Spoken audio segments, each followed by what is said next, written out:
Hi guys, hope everyone's doing well. Happy Mother's Day. It's Mother's Day where we live at the moment, and I hope you guys have talked to your mother about whatever. And today we're going to be doing a very special episode about scenes in anime that reminds you or makes you appreciate once again how important your mom is to you. Okay, what do you guys think?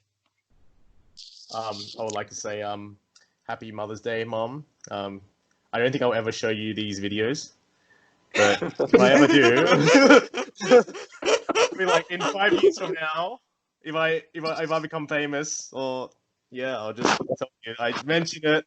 Happy Mother's Day, Mom. That's actually pretty. That's actually I thought this idea sounded good on paper, but it's actually pretty awkward when you try to say do a shout out to your mom. I know. Yeah. Okay. I'm not gonna shout my mom. If she ever watches these videos, she will cry. Yeah. Happy Mother's Day to everyone out there celebrating it right now. And if you're not, then Happy Mother's Day a few months from now, I guess. I know in Indonesia it's December the 22nd, and in America it's tomorrow. Nobody asked about it. Yes. Well, in any case, let's start our topic today. We're going to talk about mums. I mean, things in anime that make you appreciate the importance of maternity. Okay. Yeah. I think if I can start with a more basic one and lead into other things.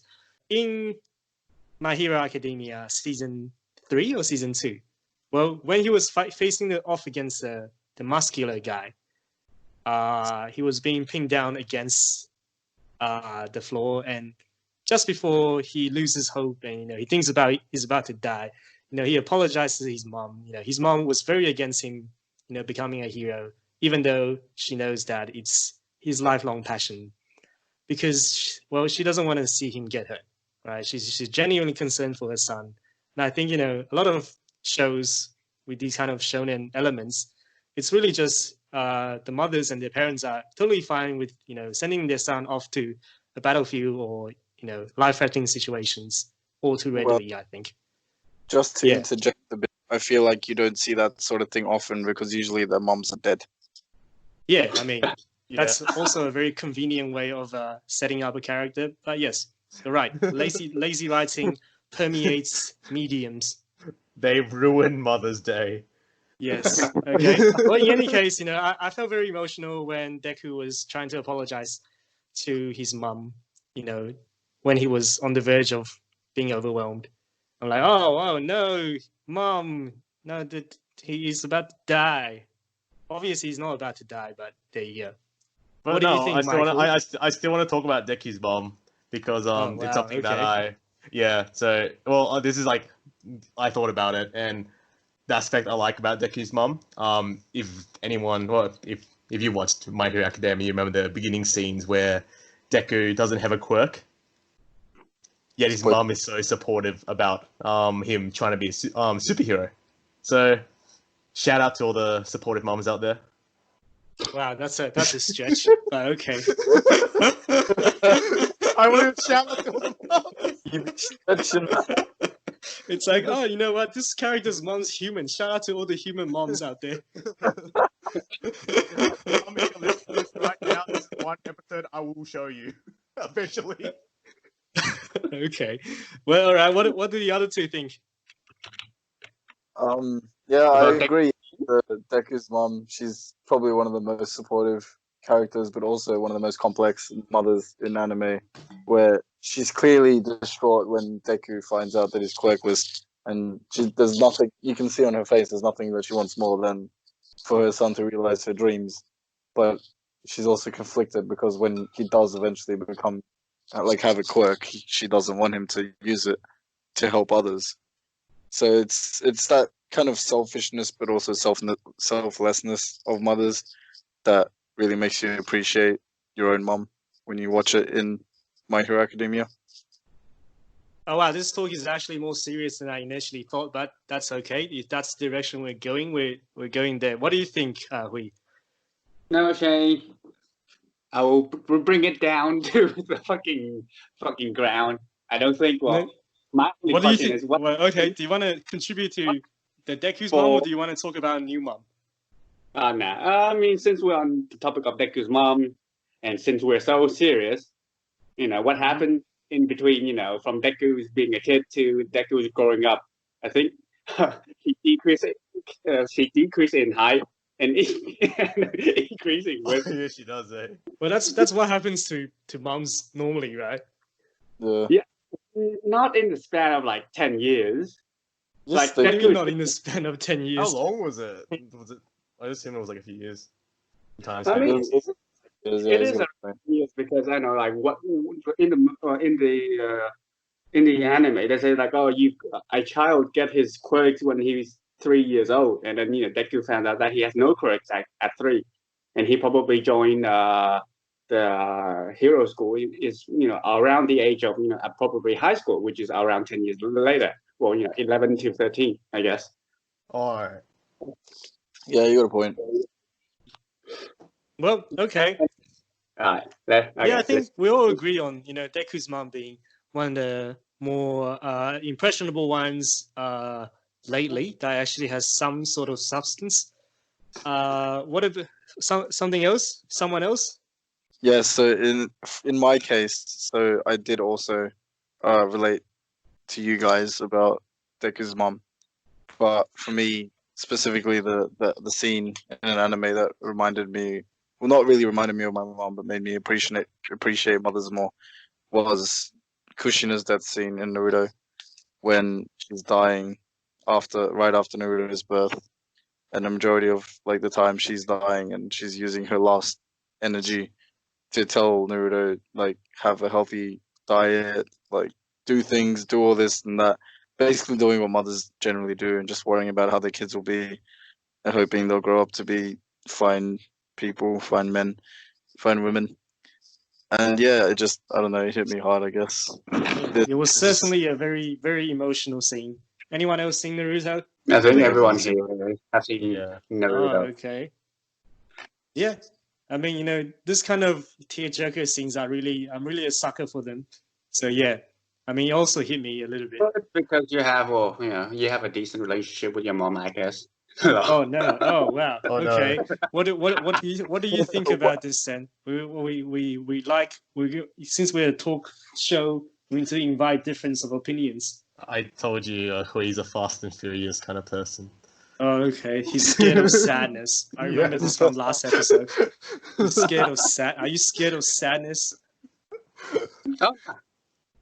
I mean, I don't really, or I don't know where Michael got this Fast and Furious, kind of thing from, but yeah. I mean, what are we talking about? Like, why I'll give you 5 seconds. I'll give you 5 seconds to explain how you have a different opinion than Leandro when it comes to Naruto's mom, because you said that. No. Oh, okay. You have the same opinion? It's no.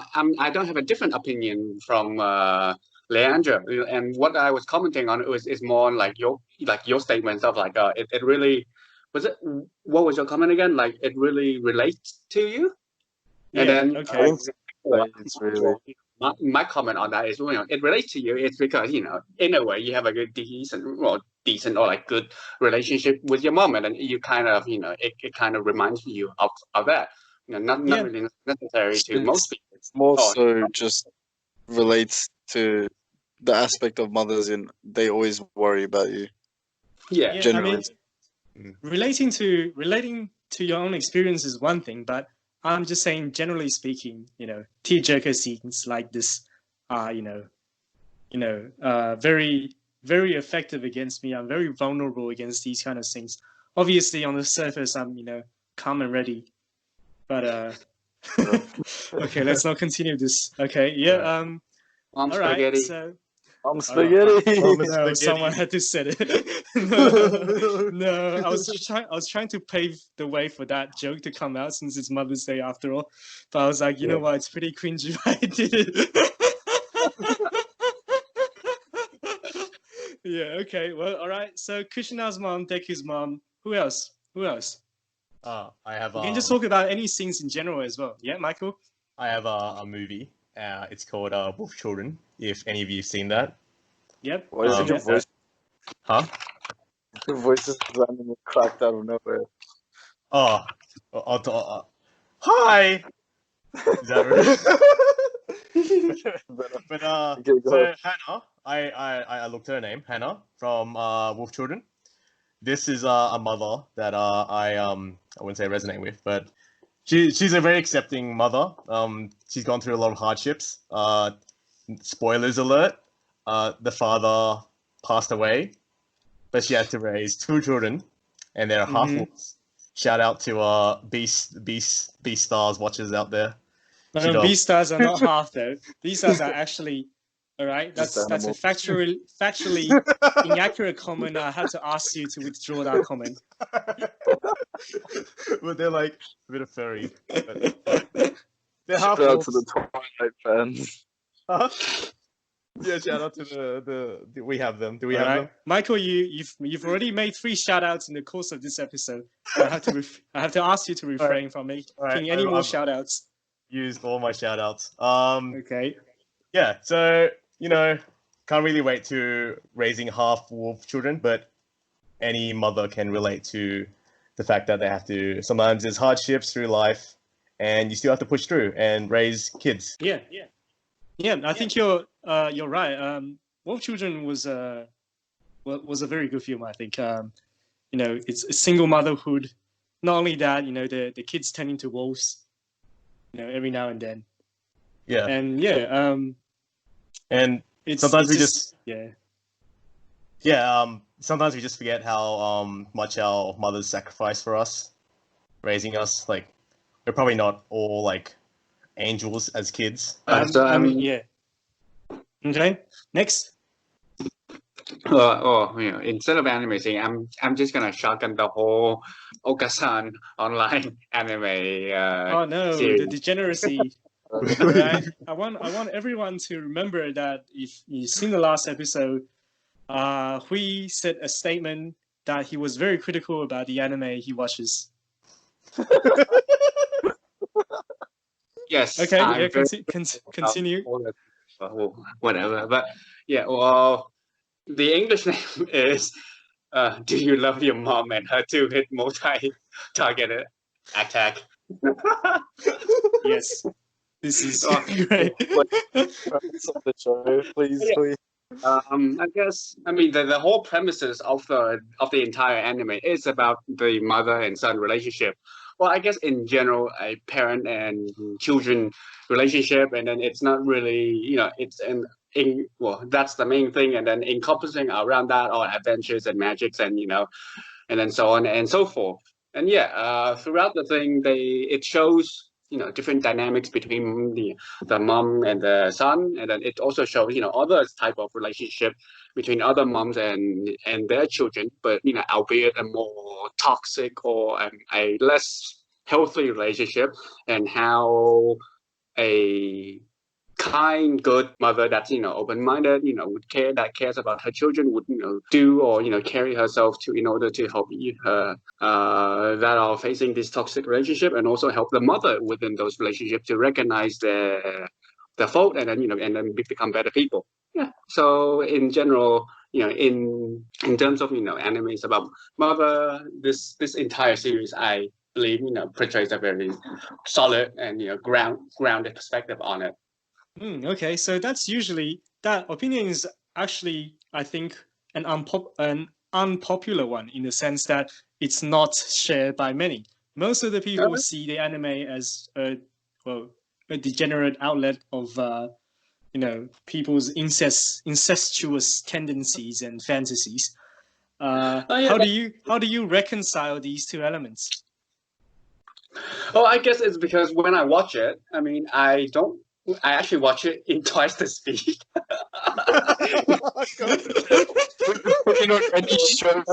It's like Thomas has never seen such bullshit before. what I'm saying. It was like you got a lot out of it for the 12 episodes. All the fan service scenes and so on and so forth. But I guess I just get I get the main element of what they're trying to portray. And, each episode presents each different kind of obstacle that they're going to do, and also the humor and the way which they kind of do things. Is quite smart or like new or like quite fresh. As in, well, for one episode was that I think so one of the challenges for them to conquer this dungeon, and then if they do, they'll get a wish. And then if you have any kind of experience in these anime or these type of anime, you see that well, they'll probably conquer it, and then they'll get to the end, and then and then one of them character will make a really stupid wish, and then instead of they get a stupid wish. The episode ends in humor. But then the thing is, before they get into the dungeon, one of the characters states that. So it's like, oh, this run is probably going to end like this. It's probably what was going on in the head of the people who are watching it. For me, I was like, oh, fourth wall breaking. That sort of the thing. And it's self-aware. It's basically. Yeah. Well, they did say that the highest level of irony is when it's indistinguishable from the truth. Well, in any case. From we talked about what do you think? What does everyone else think about Mamako? Has anyone else seen Okasa Online? Yes, I have, unfortunately. I knew it. I think for what purpose? I watched it because I wanted to turn my brain off for a bit. Ah, I see. Okay. Yeah. What do you think about it? Did you arrive at the same conclusion? I think we watching it at times 2 speed probably really very different viewing experiences. Yep. Okay. It's good. We enjoy differences in opinions. So what did you think about Mamako and her relationship with her offspring? I thought it was very I understand where they're getting at, where they're trying to they try to highlight the good aspects of like mother-son relations and that sort of thing. And I think the whole goal of the show is to force the audience that is generally going to be people that probably don't talk to their mothers a lot and rely on anime like this as a form of activism. Yep. And it's probably to show those people, okay, maybe you should value your mother and think about how much she loves you, and maybe think about enjoying hobbies together with your mother. Maybe that's what they're trying to go for. I think so. The Japanese government had a hand in this. Maybe. But I think the execution was just terrible because it's overshadowed by the degenerate elements of the show. Yeah. Okay. I think based on the hypercritical review given by Hui, it's easy to mislead our casual watchers who are just looking for a recommendation. That's true, yeah. There is a very overshadowing element of the show, which is, like I said, degeneracy of the highest order. So if you wish to have the same viewing experience, maybe you need to employ the same tactic as Hui and watch the show in 2 times, 3 times speed. Okay, well, all right. So does anyone else have something to add to moments or characters that make you appreciate Parenthood? I like has anyone seen Clannad After Story or Clannad? Yeah. Sanae Funukara, the mother. Sanae. Sanae. Wait, you mean the main character's mother? No, the girl's mother. The girl's mother. It's Nagisa's parents. Nagisa. Oh, Nagisa's parents. Okay, yeah. Nagisa's dad's awesome, by the way. So Nagisa's mom. Yeah, he's a bro. Actually, I like both of them but Nagisa's mom runs a bakery, and I think it's pretty cute. That's about it. That's the extent of me. So we have that. I had it. I can't remember. Last time I watched Clannad After Story was like 5 years ago. I'm just hungry. Just fell apart. This, yeah. Well, yep. Okay, from from the tearjerker moments with Deku's mom and Kushina, and from the fantasy elements, yet very grounding reality moments of Wolf Children to a very quirky take on motherhood for Okasa Online. I think each of these shows really, I think, tries to tell us in their own way, to have a good relationship with our mother. And I think that signals the end of this segment. I think that sentence I've just said is a very, very well-rounded conclusion sentence. I think we will end our talk here.